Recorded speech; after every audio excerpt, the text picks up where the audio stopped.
SSC staff selection commission നമ്മുടെ ഇന്ത്യയിലെ ഏറ്റവും ടോപ്പ് ലെവൽ പോസ്റ്റിലേക്കുള്ള റിക്രൂട്ട്മെന്റ്സ് ആണ് SSC ഓരോ വർഷവും പല എക്സാംസ് വഴി കണ്ടക്ട് ചെയ്യുന്നത്.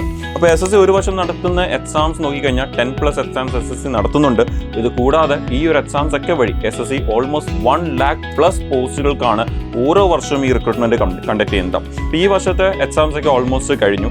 നമുക്ക് അടുത്ത വർഷത്തെ എക്സാംസ് ഇനി അടുത്ത വർഷത്തോടെ നമ്മൾ 2025 സ്റ്റാർട്ട് ചെയ്യാൻ പോവാണ്. അപ്പോൾ ഈ ഒരു എക്സാംസ് ഏതൊക്കെയാണ് എന്നുള്ളതിൻ്റെയും SSCയുടെ സൈഡിൽ നിന്ന് ഒരു കലണ്ടർ വരാറുണ്ട് എല്ലാ വർഷവും. നമ്മുടെ ഈ ഒരു ഡിസംബർ അവസാനത്തോടെ അല്ലെങ്കിൽ ഡിസംബർ മിഡോടാണ് കലണ്ടർ വരുന്നത്. ഈ വർഷത്തെയും കലണ്ടർ നമുക്കിനി വളരെ വൈകാതെ തന്നെ നമുക്ക് അറിയാൻ പറ്റും. SSCയുടെ സൈഡിൽ നിന്ന് അത് റിലീസാവും. സോ അടുത്ത വർഷം നടക്കാൻ പോകുന്ന എക്സാംസ് ഏതൊക്കെയാണ്, അത് ഏത് മാസമാണ് നോട്ടിഫിക്കേഷൻ വരുന്നത്, ഏത് മാസമാണ് എക്സാംസ് നടക്കാൻ പോകുന്നത്, അതിൻ്റെ Tier 1 Tier 2 ഒക്കെ എപ്പോഴാണ് എന്നുള്ളതൊക്കെ നമുക്ക് അറിയാൻ പറ്റും. സോ ഇനി ഒരു പുതിയ വർഷം പുതിയ എക്സാംസ് ആൻഡ് പുതിയ പ്രിപ്പറേഷനിലേക്ക് കടക്കാൻ പോവാണ്. അപ്പോൾ ഒരുപാട് പേര് ആദ്യമായിട്ട് പ്രിപ്പയർ ചെയ്ത് തുടങ്ങാൻ പ്ലാൻ ചെയ്യുന്നവരുണ്ടായിരിക്കും. ഒരുപാട് ഡ്രീം കാണും അല്ലെ, CBIയിൽ ജോയിൻ ചെയ്യണം, income tax, preventive officer, customs, ഇങ്ങനെ പല എയർപോർട്ടിലും അതുപോലെ സീപോർട്ടിലൊക്കെ തന്നെ ഇതേപോലത്തെ ഒരുപാട് നല്ല പോസ്റ്റ്, ഈവൻ യൂണിഫോം പോസ്റ്റുകൾ ആൻഡ് എല്ലാത്തിൻ്റെയും സാലറി വരുന്നത് എബവ് ഒരു 70,000 80,000 സാലറി വരുന്ന നല്ല പോസ്റ്റിലേക്കുള്ള റിക്രൂട്ട്മെന്റ്സ് ആണ് SSC കണ്ടക്ട് ചെയ്യുന്നത് ഈ ഒരു SSC CGL എക്സാം വഴി. അതേപോലെ ഇതിൻ്റെ അടിയിലോട്ട് ഒരുപാട് വേറെയും പോസ്റ്റുകളുണ്ട്.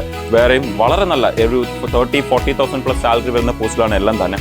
അപ്പോൾ നമ്മൾ നേരത്തെ പറഞ്ഞ പോലെ തന്നെ ഈ ഒരു എക്സാംസ് എല്ലാ വർഷവും കണ്ടക്ട് ചെയ്യുന്നതാണ്. അടുത്ത വർഷം ഈ ഒരു ഒരുപാട് എക്സാംസ് ആണ് വരാൻ പോകുന്നത്. ഈ എക്സാംസിനൊക്കെ തന്നെ ക്വാളിഫിക്കേഷൻ ഉണ്ട്, ഏജ് ലിമിറ്റ് ഉണ്ട്, അങ്ങനെയുള്ള കാര്യങ്ങളൊക്കെ തന്നെ വളരെ ഡീറ്റെയിൽ ആയിട്ട് നമുക്ക് മനസ്സിലാക്കാം.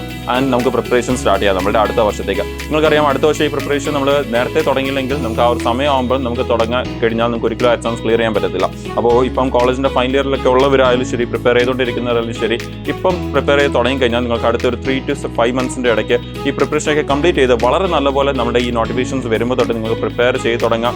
നല്ലപോലെ എക്സാംസ് അറ്റൻഡ് ചെയ്യാം. ഇപ്പോഴേ പ്രിപ്പയർ ചെയ്ത് തുടങ്ങി കഴിഞ്ഞാൽ എക്സാംസ് അറ്റൻഡ് ചെയ്യാൻ പറ്റും, നല്ലപോലെ എക്സാംസ് എഴുതാൻ പറ്റും. സോ വരാതിരിക്കുന്ന എക്സാംസ് ഏതൊക്കെയാണ് ഈ ഒരു SSC കലണ്ടർ വഴി, അതുപോലെ തന്നെ ഇമ്പോർട്ടൻ്റ് ആയിട്ടുള്ള ആ ഒരു ഡേറ്റ്സ്, എപ്പോഴത്തേക്കാണ് ഈ എക്സാംസ് നടക്കുന്നത്, വേക്കൻസി എത്രത്തോളം കാണും, ഏജ് ലിമിറ്റ് എന്താണ്, ക്വാളിഫിക്കേഷൻ എന്താണ്, നിങ്ങൾക്ക് എത്ര എക്സാംസ് എഴുതാൻ പറ്റും, ഒന്നിൽ കൂടുതൽ എത്ര എക്സാംസ് എഴുതാൻ പറ്റും എന്നുള്ളതൊക്കെ നമുക്ക് വളരെ ഡീറ്റെയിൽ ആയിട്ട് തന്നെ മനസ്സിലാക്കാം. ഈ വരുന്ന December 16 ഈവനിങ് 8 PM ഒരു വെബിനാർ കണ്ടക്ട് ചെയ്യുന്നുണ്ട്. ഫ്രീ വെബിനാറാണ്. നിങ്ങൾക്ക് ആ ഒരു വെബിനാർ ജോയിൻ ചെയ്തുകൊണ്ട് ഈ പറഞ്ഞ കാര്യങ്ങളെക്കുറിച്ചൊക്കെ തന്നെ വളരെ ഡീറ്റെയിൽ ആയിട്ട് മനസ്സിലാക്കാം. നിങ്ങൾ ചെയ്യേണ്ട എത്രയേ ഉള്ളൂ, നമ്മുടെ ഡിസ്ക്രിപ്ഷൻ ബോക്സിൽ ഒരു ഗൂഗിൾ ഫോമിൻ്റെ ലിങ്ക് കൊടുത്തിട്ടുണ്ട്. നിങ്ങൾ ആ ലിങ്ക് ക്ലിക്ക് ചെയ്ത് ആ ഫോം ഫില്ല് ചെയ്യുക, നിങ്ങളുടെ വാട്സാപ്പ് നമ്പർ കൊടുക്കുക. ഈ ഒരു വെബിനാർ സമയമാകുമ്പോൾ നിങ്ങൾക്ക് ഈ ഒരു വാട്സാപ്പിലേക്ക് നിങ്ങൾക്ക് മെസ്സേജ് വരുന്നതായിരിക്കും. അതിൽ നിങ്ങൾക്ക് ആ ഒരു സൂം ലിങ്ക് ക്ലിക്ക് ചെയ്തുകൊണ്ട് നിങ്ങൾക്ക് ആ സൂം ലിങ്കിൽ ജോയിൻ ചെയ്ത് ആ ഒരു വെബിനാർ ഫ്രീ ആയിട്ട് അറ്റൻഡ് ചെയ്യാൻ പറ്റും. നിങ്ങൾക്ക് അവിടെ ഫീസ് ഒന്നും തന്നെ വരുന്നില്ല. അപ്പോൾ ഇപ്പം തന്നെ നിങ്ങൾ രജിസ്റ്റർ ചെയ്യുക. നമുക്ക് ആ വെബിനാറിൽ നമുക്ക് മീറ്റ് ചെയ്യാം. ഈ പറഞ്ഞ കാര്യങ്ങളെക്കുറിച്ചൊക്കെ വളരെ ഡീറ്റെയിൽ ആയിട്ട് തന്നെ നമുക്ക് മനസ്സിലാക്കാം. സോ നമുക്ക് വെബിനാറിൽ കാണാം. Thank you.